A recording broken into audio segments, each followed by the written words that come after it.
7 మంది ఓ చోట కూర్చొని రండి పోలీసులు అని అడిగేది ఉండదు. అందులో ఎవరు అటు హెడ్మాదళం, రెండో పక్కన దేవుజీ దళం, వీళ్ళు వాళ్ళు ఇక్కడికి ఎందుకు వచ్చి కూర్చుంటారు ఒకే చోట. దాంట్లో ఇంకోటి పోలీసులు సరే మేబీ 3 నెలల నుంచి హెడ్మాని ట్రాక్ చేస్తా పట్టుకుని ఉండొచ్చు. ఇది 2 కోణాలు.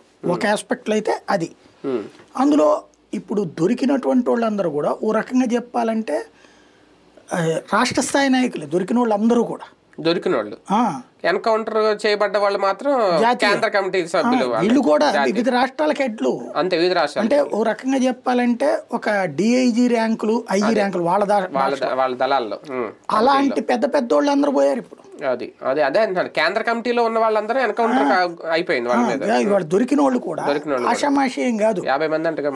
వీళ్ళల్లో చాలా మంది పెద్ద పెద్ద పొజిషన్స్ ఉన్నోళ్ళు. ఒక 10% మంది మాత్రమే పెద్దవాళ్ళకి సెక్యూరిటీ. అవును, ఇంతమంది అంత ఈజీగా దొరకరు. అవును. ఇప్పుడు మనం మీడియా ఆపరేషన్ కూడా చూసి మీడియా విజువల్ చేసింది, లైవ్ చేసింది. ఆక్టోపస్ వాళ్ళు ఏమి హెలికాప్టర్లతో లేకపోతే ఉన్నట్టుండి దూకేసి ఇది పోలీసులు పరిగెత్తుకుంటూ వెళ్ళటాలు ఏం జరగల. మామూలుగా అంబుష్ అంటారు. అదే నేను అప్పట్లో వీళ్ళది ఆ పుస్తకాలు కూడా చదివా. వీళ్ళు ఎన్కౌంటర్లు అయిపోయినప్పుడు అక్కడ దొరికిన పుస్తకాలు ఇవన్నీ కూడా చదివా నేను. అంటే పోలీసులు వచ్చినప్పుడు సర్ప్రైజ్గా ఒకేసారి ఇప్పుడు 20 మంది ఉన్నారు, ఒకేసారి 20 మంది 20 రోడ్ల పరిగెడితే